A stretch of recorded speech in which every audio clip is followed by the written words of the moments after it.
irmãos, eu saúdo a todos com a paz do Senhor. Por bondade, tome o seu assento, glorificando ao nome do Senhor Jesus. Chegamos a mais uma aula desta magnífica lição. Justifico aos irmãos a minha ausência. Já há alguns dias que nós estamos numa intensa correria de trabalho e a nossa vida cotidiana. Sinto falta de alguns irmãos e talvez alguns irmãos sentem falta da gente. Entretanto, essa é a vida que Deus tem nos dado. A alegria de rever o pastor Alceu, nosso superintendente, e a cada um dos alunos que são bastante frequentes aqui em nossa escola bíblica dominical. E para nós é um privilégio poder servir aos irmãos sempre que podemos com a nossa escola bíblica dominical. Tratar de problemas que são encontrados, que são oriundos na igreja, soa bastante estranho para algumas pessoas, não é verdade? Ora, nós temos uma igreja no capítulo 6 de Atos que está enfrentando determinado problema. E a gente busca muito a igreja perfeita. Nós buscamos muito a igreja ideal. Mas o que temos em Atos capítulo de número 6 é o perfil, é o molde de uma igreja que é real. Pastor Alceu já fez a nossa leitura bíblica em classe. Eu gostaria de repetir com os irmãos o texto áureo e também a verdade prática, para que nós nos introduzamos nesta tão maravilhosa aula deste domingo. Os irmãos, como sempre, têm liberdade para perguntar, tendo em vista a ordem que aqui é apresentada na aula ou nas aulas que acontece aqui no nosso Templo 7.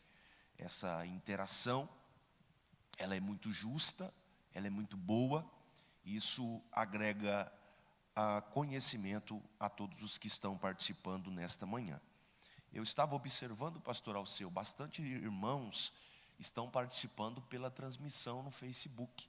Então eu saúdo os irmãos que estão participando pelas nossas redes sociais e espero poder colaborar nesta manhã também, não só com o conhecimento dos irmãos que aqui estão, mas daqueles também que assistem em nossas casas. Texto áureo: escolhei, pois, irmãos, dentre vós, 7 varões de boa reputação, cheios do Espírito Santo e de sabedoria, aos quais constituamos sobre este importante negócio.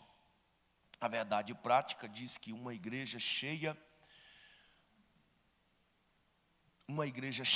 da sabedoria do Espírito age sabiamente para resolver conflitos de relacionamento.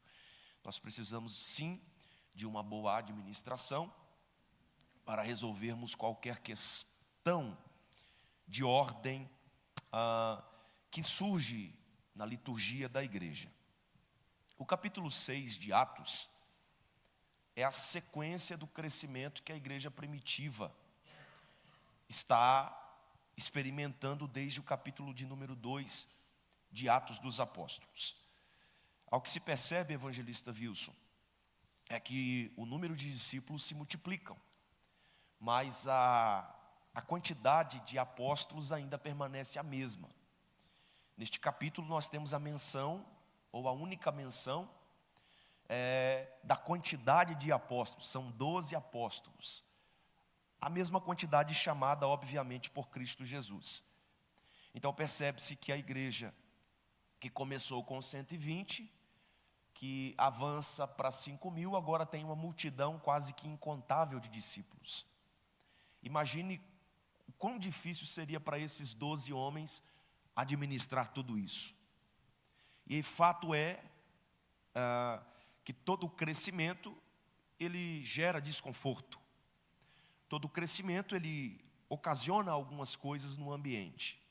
Então imagina uma grande multidão administrada por 12 homens. A ideia mais prática que nós podemos extrair da lição deste domingo, dentre várias coisas, é a beleza do servir. Uma das maneiras que, como Deus, Ele treina-nos, como Deus, Ele prepara o nosso ministério, é apresentando a nós a oportunidade de nós podermos servir. A forma de Deus treinar os seus servos é dando a eles a oportunidade de servir.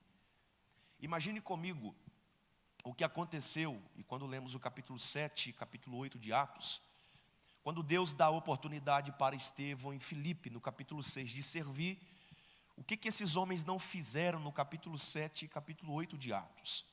Então, a forma de Deus nos preparar, a forma de Deus nos elevar, a forma de Deus nos moldar, é dando-nos a oportunidade, como Ele deu para Estevão e Filipe, no capítulo 6, de servir. O nosso desejo de servir a Cristo é traduzido na realidade de servir ao nosso próximo.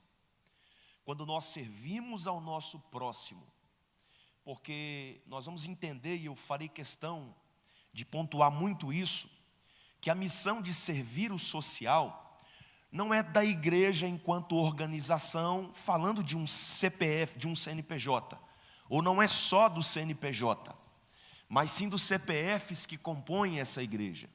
A missão social é de cada um de nós também. Todo dia nós temos a oportunidade de servirmos o social na sociedade.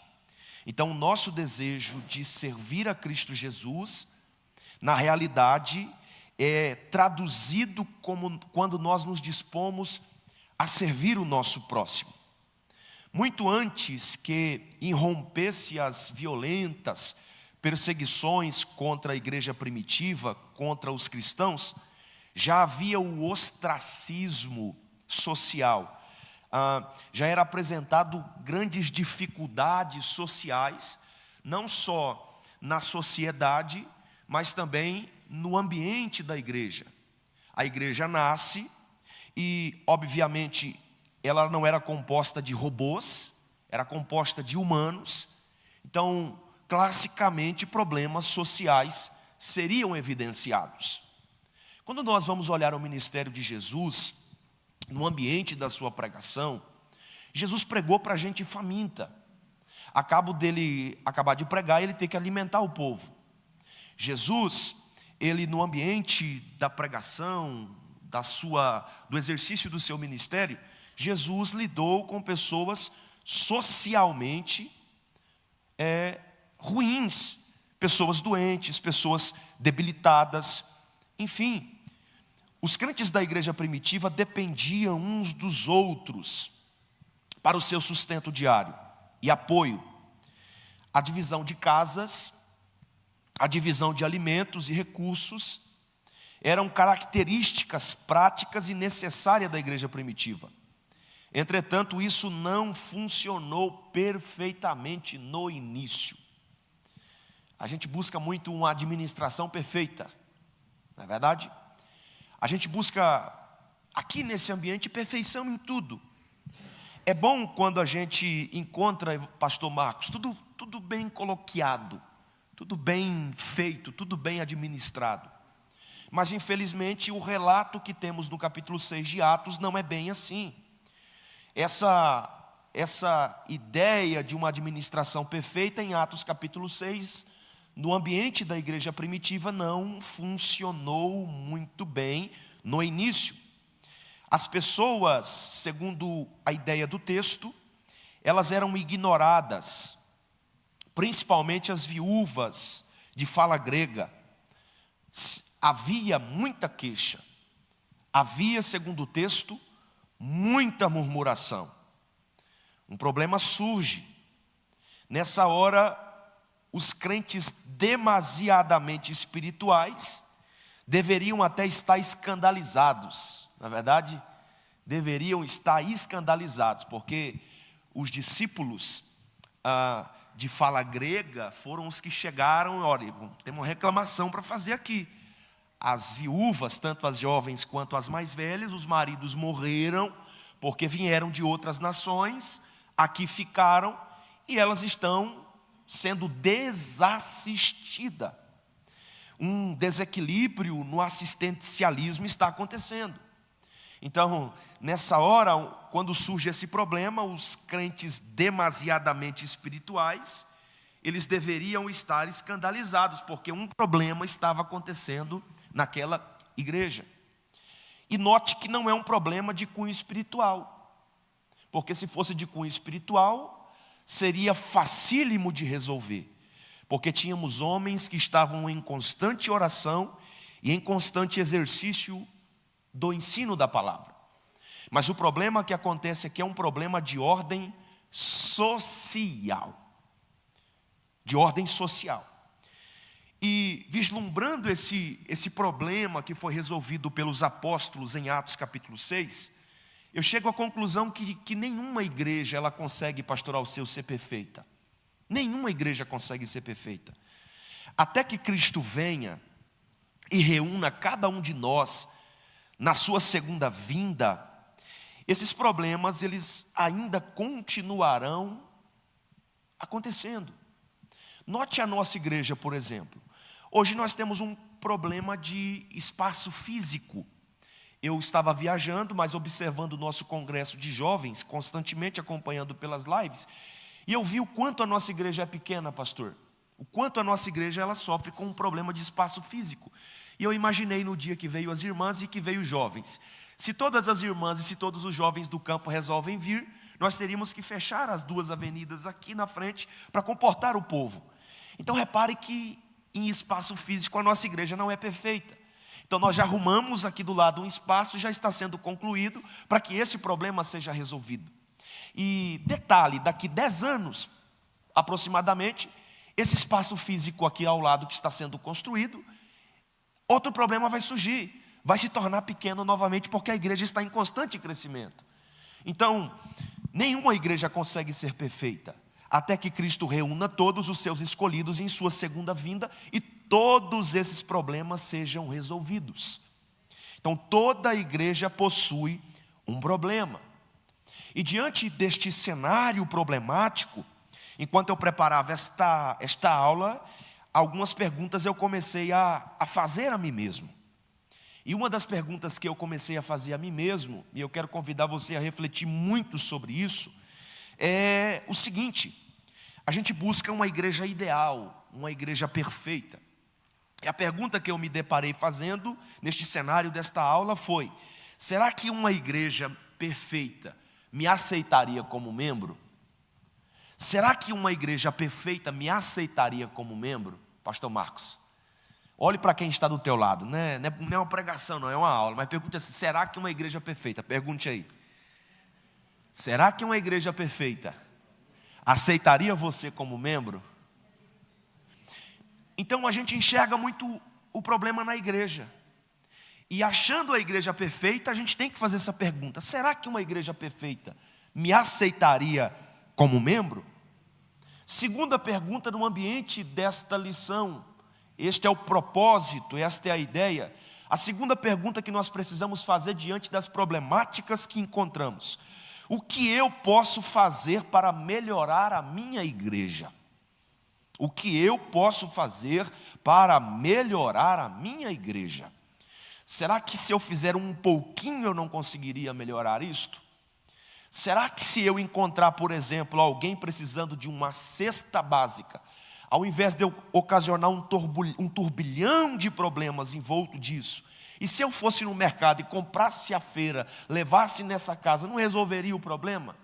Eu não sou parte deste corpo chamado igreja? Uma terceira pergunta que ela é muito séria e você tem que refletir muito nisso: não seria eu o causador de algum problema? Não seria eu o causador de algum problema?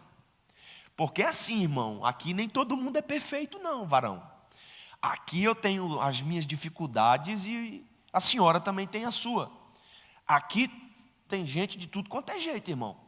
Aqui, como na igreja de Atos capítulo 6, pastor Alceu, tem gente de tudo quanto é cultura aqui. Aqui tem baiano, aqui tem alemão, aqui tem italiano, aqui tem português. Irmão, aqui tem branco, aqui tem preto, aqui tem gente que gosta de comida salgada, aqui tem gente que gosta de comida sem sal, aqui tem gente que gosta de café, mas tem gente que gosta de chá, aqui tem gente que bebe coca e outros bebem suco. Então aqui é um mix de cultura. Então aqui, irmão, é o ambiente perfeito para que problemas surjam. Mas o que a gente não pode deixar é que esses problemas caiam na mão do diabo. Deus sempre dá soluções. Deus sempre dá meios, pastor Wilson, para que a igreja resolva os seus problemas. Deus sempre orienta os seus líderes. Deus não só dá meios, mas Deus dá tempo para que essas soluções cheguem. E é isso que acontece na igreja primitiva. Tão logo as reclamações chegaram, tão logo os apóstolos apresentaram a solução. Vocês trouxeram o problema, isso aqui é lindo. Agora vocês me tragam uma solução. Escolham dentre vós 7 homens e tragam até a nós, que nós vamos impor as mãos sobre eles, e eles vão administrar esse problema para vocês. Então é isso. Uma igreja não precisa ser perfeita para promover as causas de Jesus Cristo. Os problemas precisam ser administrados, as prioridades precisam ser identificadas, porque o nome do Senhor Jesus Cristo, eu vou repetir isso aqui, o nome do Senhor Jesus Cristo precisa ser glorificado em tudo. Nós temos o conceito da igreja ideal e da igreja real.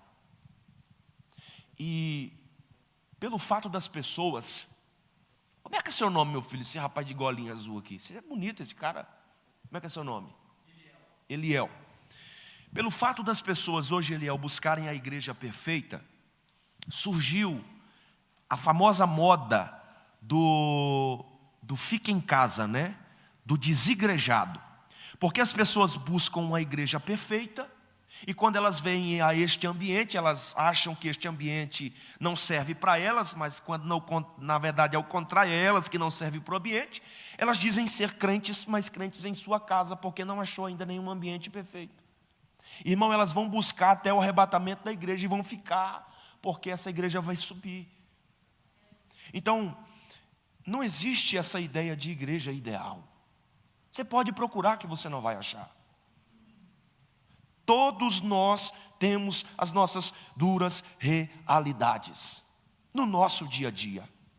Nós temos uma igreja que está crescendo, nós temos uma igreja que o número de administradores, de apóstolos ainda são poucos, mas com o pouco ou a pouca mão de obra que tinham, versículo 7, a palavra crescia, os números de discípulos crescia, até o número de sacerdotes estavam obedecendo à fé da graça. Nós temos a igreja real. Nós temos a igreja real. E detalhe, esta igreja melhora dia após dia. Esta igreja melhora dia após dia. Esta igreja melhora dia após dia. Porque quem começou a boa obra há de terminá-la.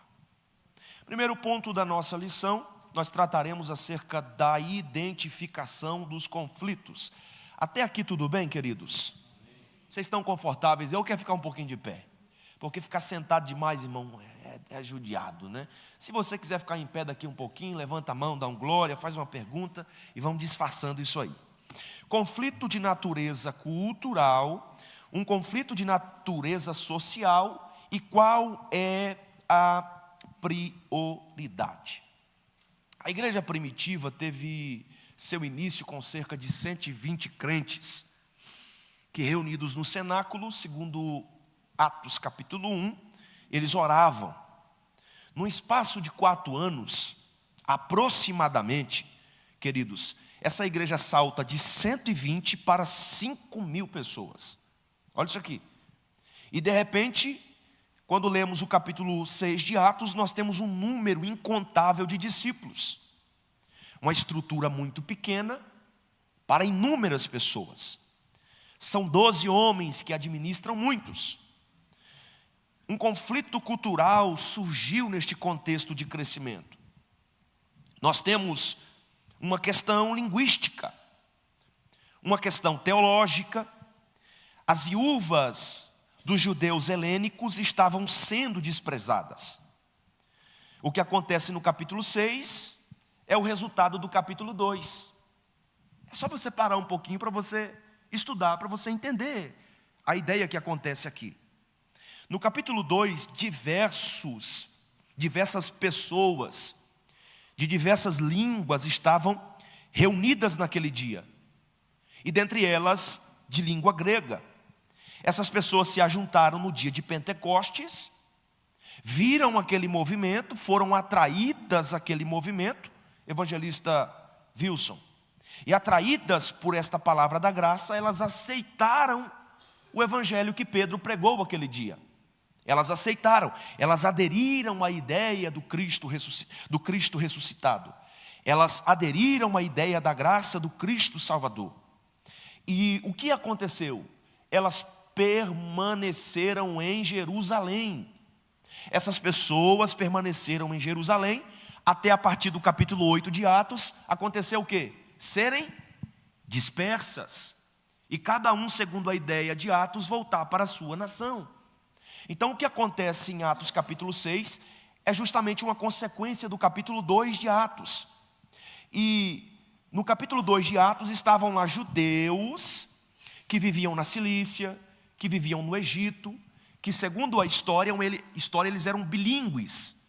Eles falavam o aramaico, eles falavam o hebraico, mas eles também falavam o grego, que tornou-se culturalmente, por fazerem parte daquela cultura, por alguns terem nascido lá, serem filhos de judeu, nascidos lá, mas se habituado à língua grega. Então esses judeus de língua grega, recém-convertidos, distantes das suas casas, começaram a passar por necessidades, principalmente as viúvas. E um conflito de cultura começou a surgir no capítulo 6 de Atos dos Apóstolos.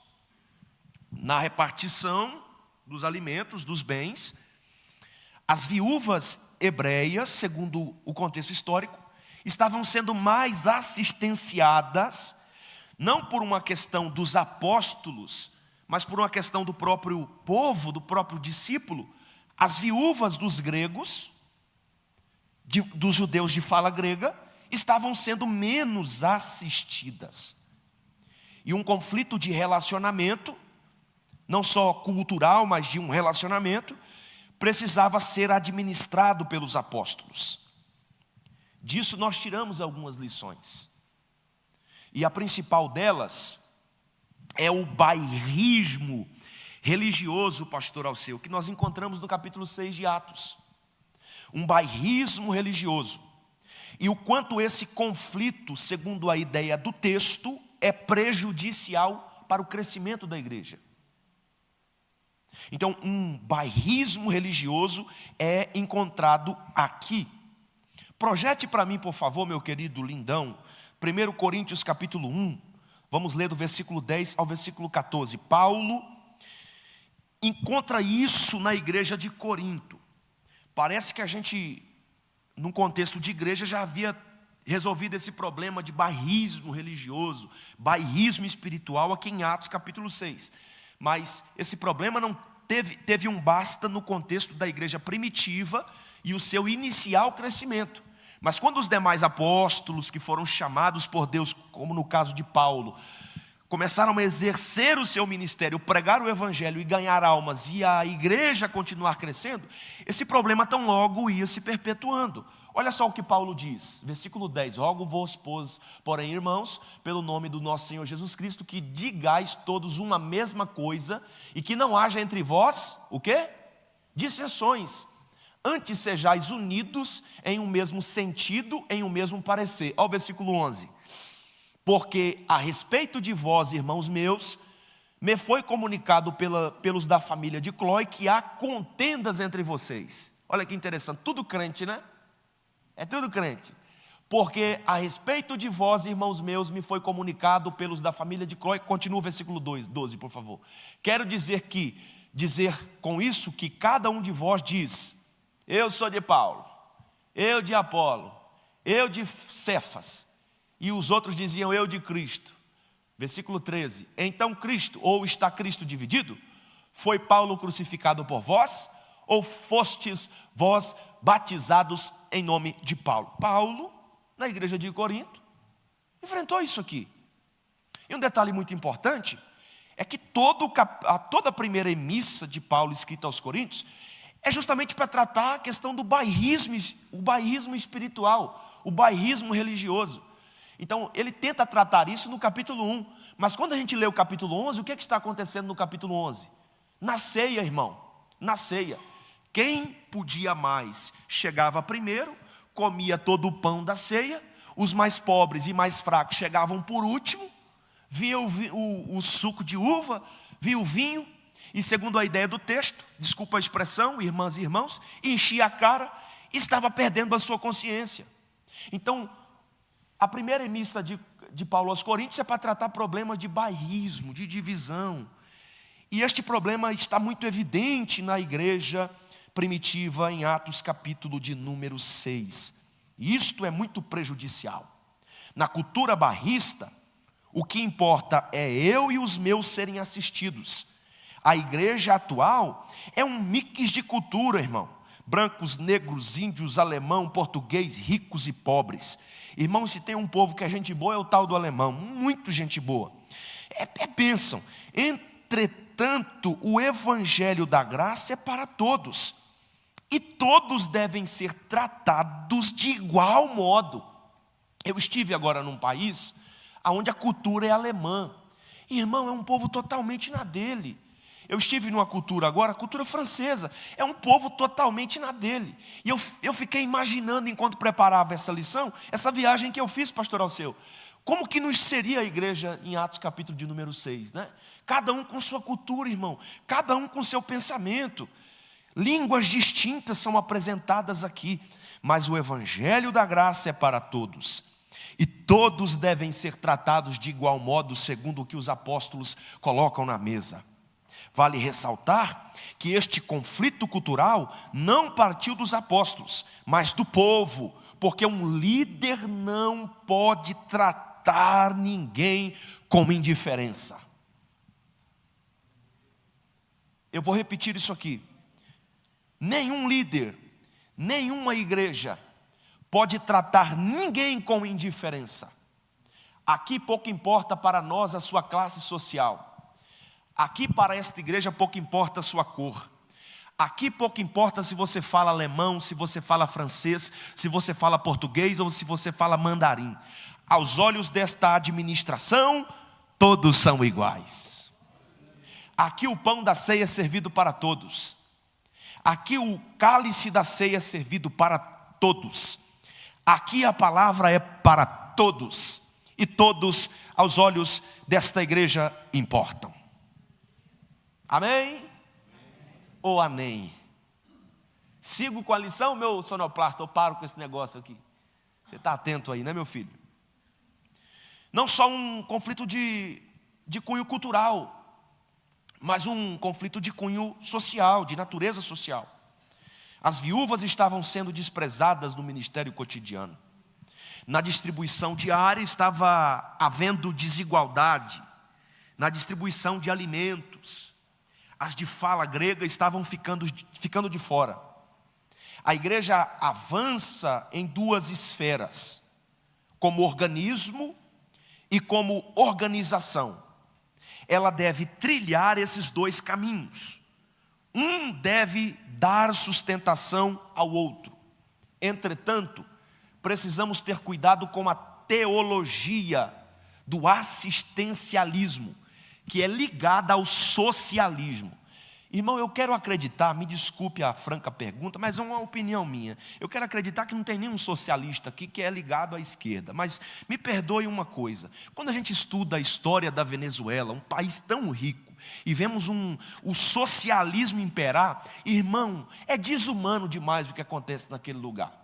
Aonde um presidente recentemente pega 1 tonelada de ouro, irmão, que o povo, me desculpe a expressão, comendo em algumas regiões cachorro e gato assado, e põe na reserva do Tesouro Nacional. Irmão, o socialismo, me desculpe, é uma desgraça para a sociedade que é administrada por isso. Então nós temos que tomar cuidado com o evangelho do assistencialismo, a teologia do assistencialismo. A igreja não pode perder o seu primordial foco, que é a pregação do evangelho, para se tornar uma casa de abrigo tão somente e apenas. Somos espirituais? Sim. Entretanto, a diaconia diária, o serviço sociológico também devem ser uma prática comum e diária da igreja, enquanto organização CNPJ e enquanto pessoa física. A Bíblia diz que se você pode fazer o bem e você não faz, o que é que você comete? Pecado. E qual que é o pecado que você comete? O pecado de omissão. O pecado de omissão. Sempre que um avança mais do que o outro, espiritual, grandes problemas surgem. Os apóstolos classificaram o assistencialismo como um assunto importante. A igreja ainda tem a missão de cuidar das viúvas, entretanto, continuar também a sua missão na pregação da palavra de Deus. Então esse problema social, ele foi encontrado, houve um concílio, os apóstolos disseram, não é bom que nós deixamos a palavra e vamos servir a mesa. Já que o povo trouxe um problema, eles que apresentem para nós, dentre eles, homens, que vão administrar isso sobre eles. Vendo isto, uma pergunta surge, segundo o nosso autor da lição. Qual deve ser a real prioridade da igreja? E eu tentei resumir isso aqui nesta lição. A igreja, ela assistencia enquanto prega e prega enquanto assistencia. Jesus não despediu no ambiente das suas mensagens, no ambiente do exercício do seu ministério, a multidão sem antes lhes dar pão. O conceito de pregador, de evangelista, de missionário, de obreiro, de igreja, na visão dos teólogos mais conservadores, é que em nossa mão precisa estar uma Bíblia, que é o pão espiritual, e na outra mão deve estar o pão que alimenta a vida física, a vida cotidiana daqueles que realmente precisam. Porque a igreja, irmão, não é depósito de preguiçoso, não. Trabalho tem para muitos aí. E tem gente que às vezes quer escorar, né? Acha que a igreja é obrigada a sustentar a sua vida pelo resto da vida. Então deve haver um equilíbrio. Uma igreja plenamente espiritual, bíblica. Eu vou repetir isso aqui. Uma igreja plenamente espiritual, bíblica. Um obreiro crente, um cristão verdadeiramente em Cristo Jesus, dificilmente deixará os pobres, as viúvas e os órfãos na mão. Dificilmente. Porém, deve haver um equilíbrio. Os apóstolos entenderam isso.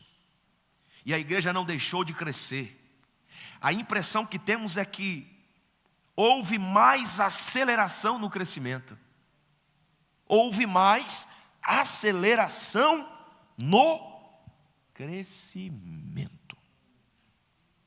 Eu acho muito lindo. Eu sou muito observador. E eu sou muito bom de memória. Logo quando eu cheguei aqui na igreja, há quase 2 anos atrás, nós tínhamos uma família, eu não me lembro quem é esse casal. Eu sempre tento conversar com a minha esposa para ver quem que era. De uma nenenzinha, pastoral seu, que nasceu e ela teve que ir para Curitiba. Uma nenenzinha que nasceu aqui, ficou muito doentinha e ela teve que ir para Curitiba. E naquele momento foi citado que a nossa igreja em Curitiba, ela tem uma casa de assistência social, aonde pessoas que vão para tratar câncer, aonde pessoas que vão com bastante dificuldade de saúde ficam naquela casa. Que lindo é quando nós temos o privilégio de dizer isso. Se o irmão e a irmã adoecer, olha isso aqui como é prático. Se a senhora e o senhor adoecer, sendo membro desta igreja, a nossa igreja, a nossa convenção no estado do Paraná tem uma casa de assistência social lá em Curitiba, na nossa capital. É bom dizer para a senhora e para o senhor que você não vai ficar na mão. Se você hoje precisar desta igreja, a igreja vai ter onde te acolher, a igreja vai ter onde amparar você. Você não vai ficar sozinho. Você vai ter o assistencialismo social, caso precise, e você também terá o assistencialismo espiritual, que também é muito importante. Eu já ouvi histórias e casos e testemunho de irmãos aqui, que receberam do pastor Alceu uma visita no hospital, e Deus fez um milagre.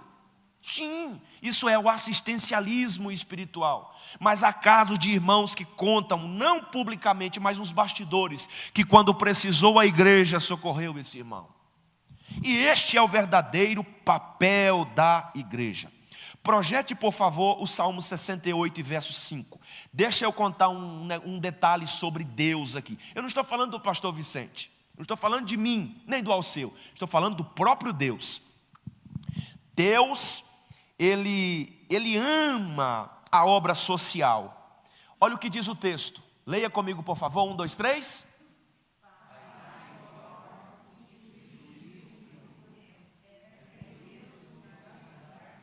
Vamos ler um pouquinho mais forte, por favor. Vocês tomou café hoje aqui de manhã?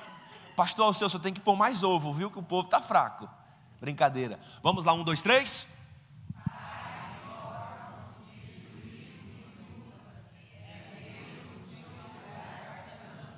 Deus ama a obra social. Ele é pai de órfãos e juiz de viúvas. A igreja deve amar a obra social. Amém? Amém? Sigo com a nossa lição ou paro por aqui? Eu estou desconfiado que o pastor Alceu não vai deixar eu dar aula aqui mais não, viu, pastor Alceu? O povo não diz amém. É assim que funciona, a voz do povo é a voz de Deus, como diz a cultura, né? Segundo tópico da nossa lição, meu sonoplasta, diz bem assim: a delegação de tarefas.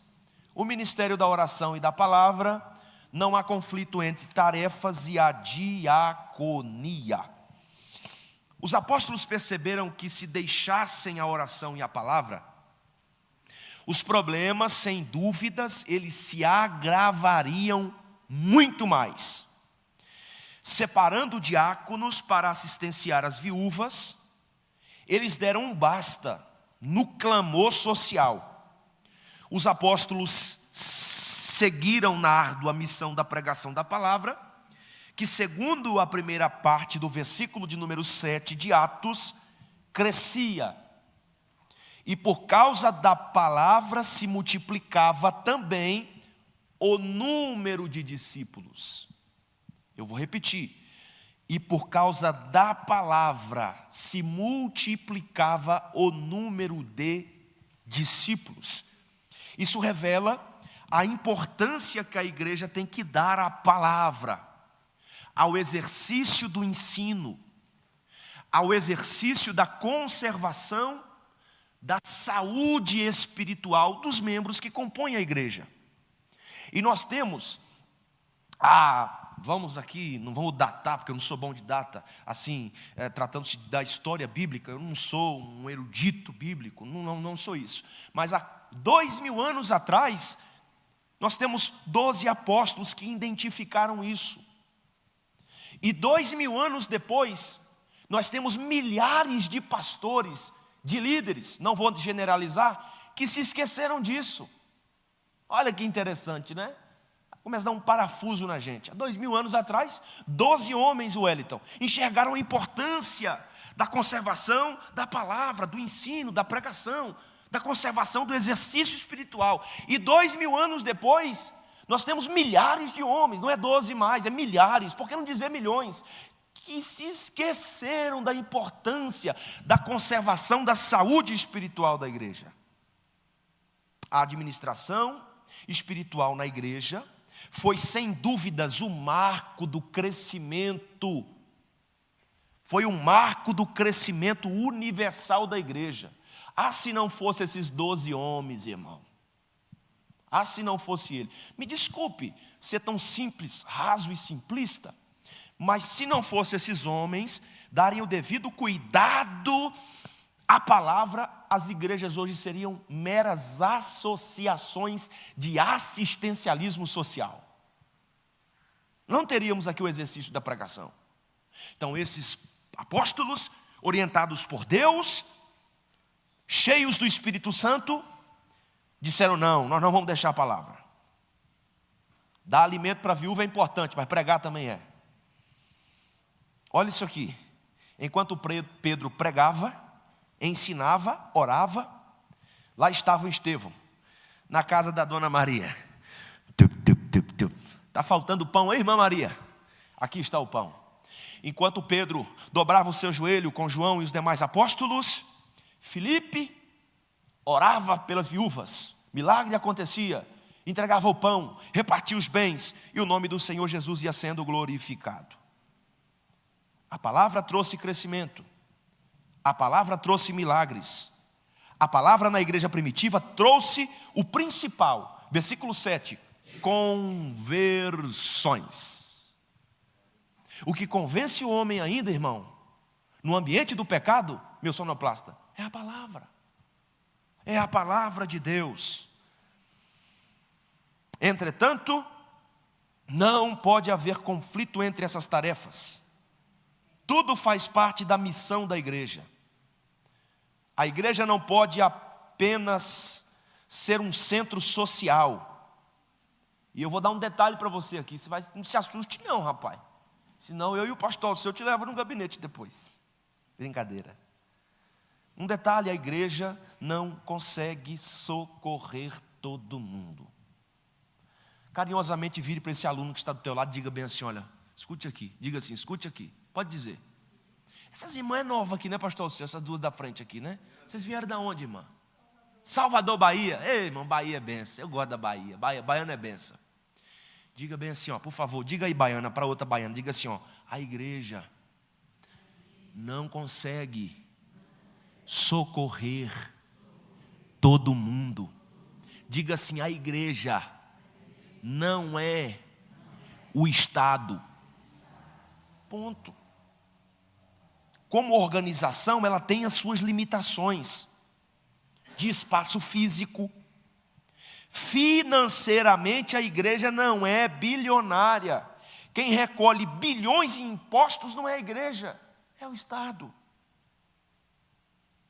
Entretanto, a pregação não faz oposição à filantropia. Nós pregamos e assistencializamos. Quem? Principalmente os nossos domésticos na fé. Para isso, homens de grande relevância foram escolhidos para essa tarefa importante. Homens que serviriam as viúvas helenistas. Homens separados a dedo, criteriosamente escolhidos, fariam o que deixaria a missão da igreja completa. Diaconia é servir. Eu me considero, pastor Alceu, um eterno diácono. Já dizia o sábio pensador: quem não vive para servir, não serve para viver.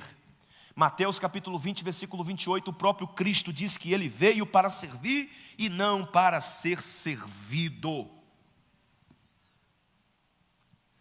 E aí a gente pergunta, né, para que tanto critério na escolha? Se a missão do capítulo 6 de Atos é servir as mesas, né, pastor Alceu? Para que tanto critério? Não seria uma missão, baianas, inferior às demais? Servir a mesa? Não seria, minha irmã? Seria um cargo inferior aos demais? De maneira nenhuma. A função é especial, para missões especiais. E quem são os diáconos? É um cargo sob a direção do ministro da igreja relacionado com os serviços de ordem material e social. A Bíblia faz referência a alguns desses encargos na esfera dos diáconos. O diácono ele foi chamado para repartir. O diácono foi chamado para exercer misericórdia. Romanos 12, 8. O diácono foi chamado, segundo o que Paulo diz em 1 Coríntios 12 e 28, foi chamado para socorrer. Então a igreja, ela é um diácono de Deus aqui na terra. Ela serve, ela assistencia, ela exerce misericórdia, ela socorre. Mas o diácono também, como vemos Estevão e como vemos Filipe, e que mensagem tinha esses dois diáconos? Eles foram chamados para também atuarem na pregação da palavra. Eu vou fazer uma pergunta, você só vai levantar a sua mão se você for muito sincero. Mas quantos aqui são diáconos? Levante a mão, por favor. Poucos diáconos, né? Quantos aqui foram chamados para servir? Levanta a mão. Isso. Você é um diácono de Deus. E a tua missão é servir. É servir. Amém até aqui? Amém. Alguma pergunta nesses dois primeiros tópicos, para a gente ir para o terceiro e já encerrar a nossa aula? Porque eu ainda tenho 13 minutos, apesar que o 13 não é muito bom, mas está tudo certo. Alguma pergunta? Alguma colocação? Não pode deixar, né? Alguma colocação?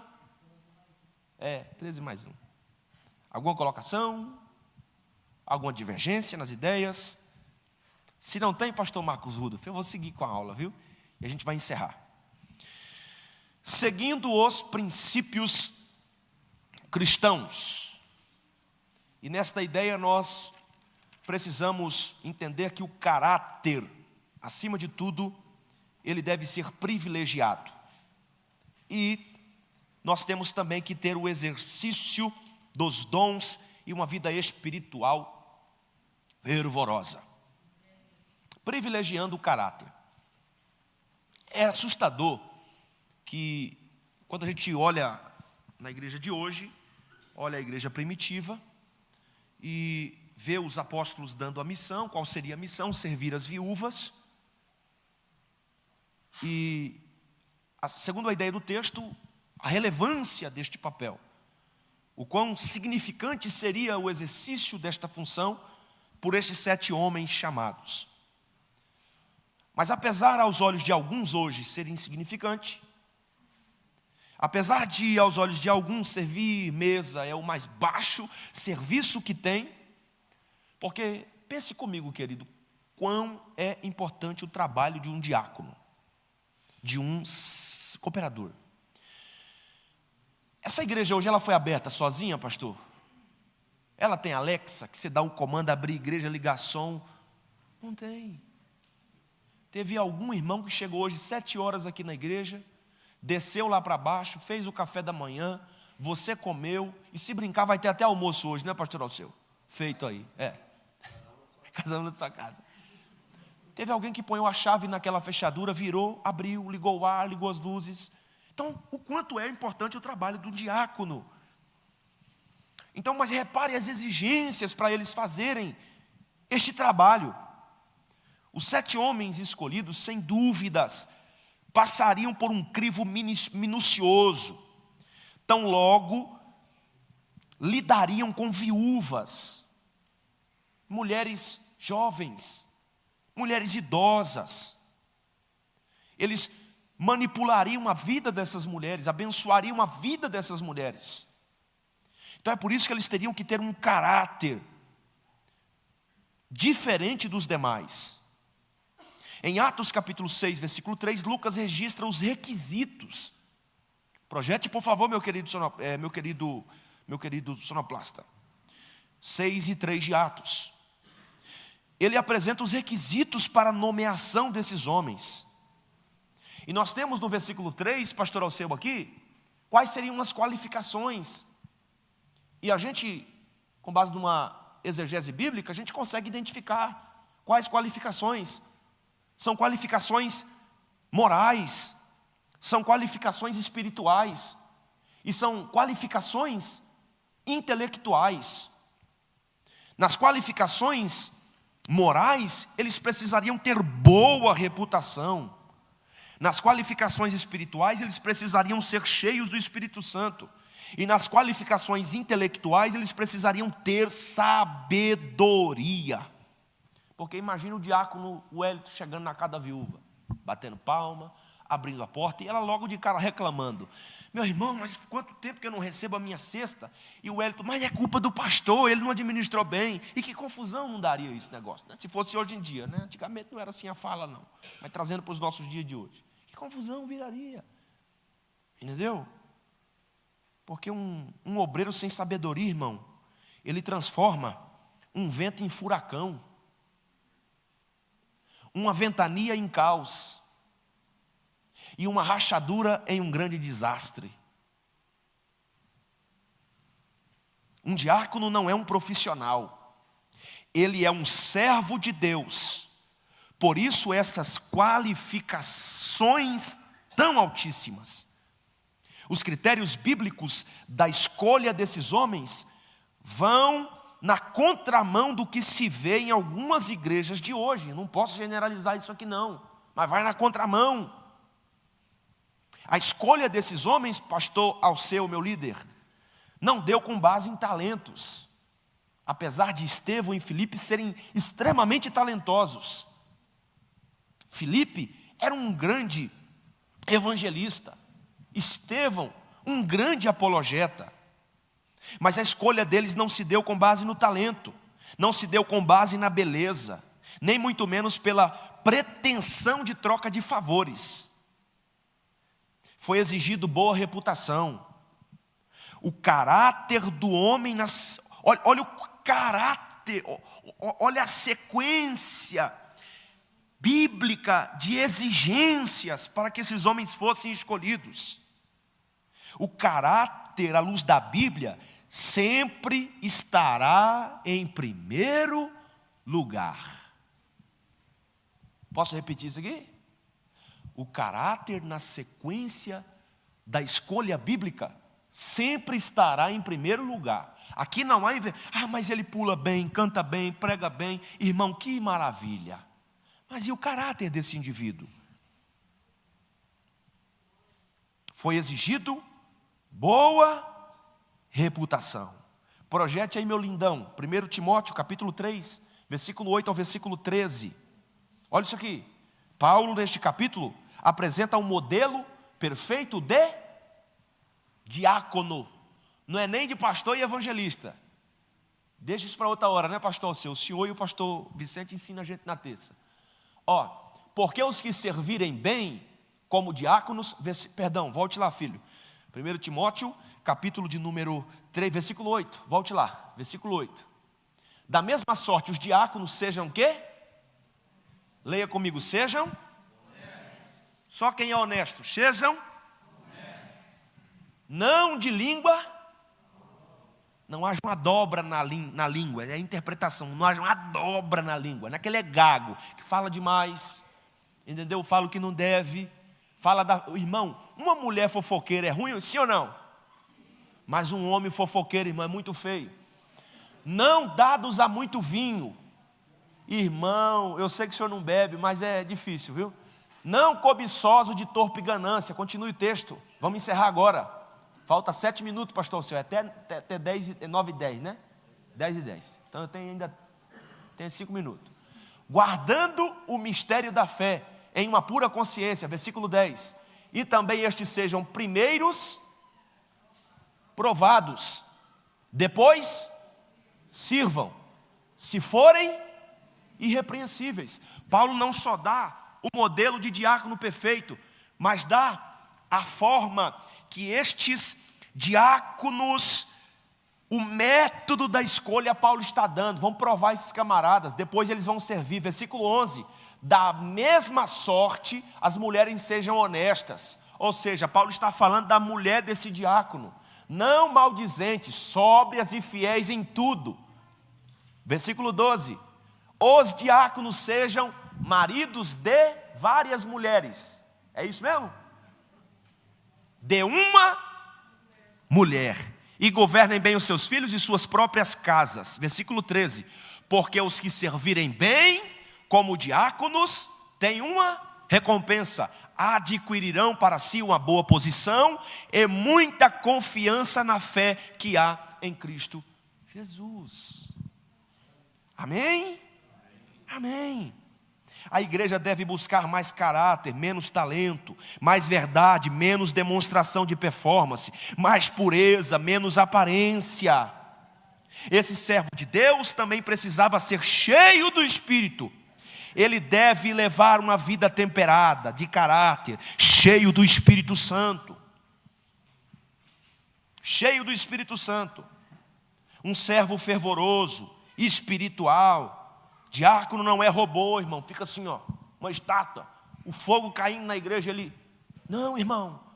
Essa ideia aí que esses camaradas por aí, não aqui no Paraná, mas talvez até fora aqui do Brasil, de abafar o fogo que tem na igreja, de tirar o reteté. Irmão, a Assembleia de Deus cresceu nisso, tirar isso para quê? As pessoas não se perderam, estão aqui. Mas diácono não é defunto, irmão. Vai ficar assim, não. Tem que ser cheio do Espírito Santo de Deus. Tem que ter a graça de Deus na vida. O diácono Estevão é um exemplo, cheio de poder, cheio de graça, fazia grandes sinais e prodígios. Deus não nos chamou para uma vida vazia. Tem que ter caráter, mas tem que ter unção na vida. Projete aí Atos capítulo 7, versículo 55, que eu preciso encerrar. Mas ele, estando cheio do Espírito Santo e fixando os olhos no céu, olha o que Estevão viu: a glória de Deus e Jesus que estava à direita de Deus. O diácono Estevão, irmão, enxergava o céu. Estando aonde? No céu? Não, estando na terra, irmão. Os diáconos de Deus precisam ter caráter, mas precisam ser cheios do Espírito Santo de Deus. E não só isso, segundo a ideia da lição, ser cheio de sabedoria, para entrar e sair, para comprar e vender, para administrar as coisas da casa de Deus. Diácono, irmão, ele tem a missão também de pregar a palavra de Deus, ensinar as Escrituras. É por isso que ele precisa ler a Bíblia. É por isso que ele precisa estudar as preciosas teologias que a Bíblia apresenta, a nossa teologia tão saudável que é a teologia bíblica. Que Deus abençoe sua vida, que Deus abençoe sua casa. Eu convido o senhor e a senhora a estar de pé.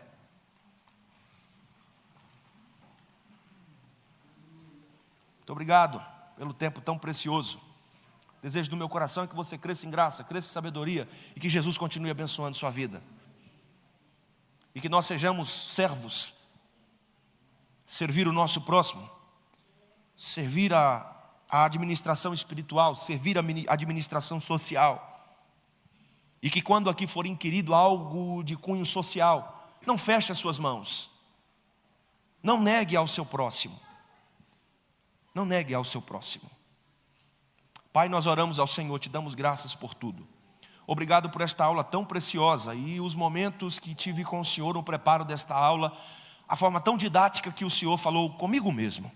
Obrigado, Senhor Jesus, por cada aluno que veio aqui, por cada vida que veio assistir esta aula. Não a mim, mas o Senhor a glória. Não a nós, mas o Senhor toda a honra. Obrigado pela vida do pastor Alceu. Obrigado pela vida do pastor Vicente Mariano, que investem tanto no departamento de ensino. E esta igreja, como cópia dos apóstolos, ainda permanece, ó Deus, na palavra, ainda permanece, ó Deus, na oração. Entretanto, ela é discípula, ela é aluna daqueles 7 homens que iniciaram tão grande assistencialismo na igreja primitiva. Obrigado por tudo, esta é a minha oração, em nome do Senhor Jesus.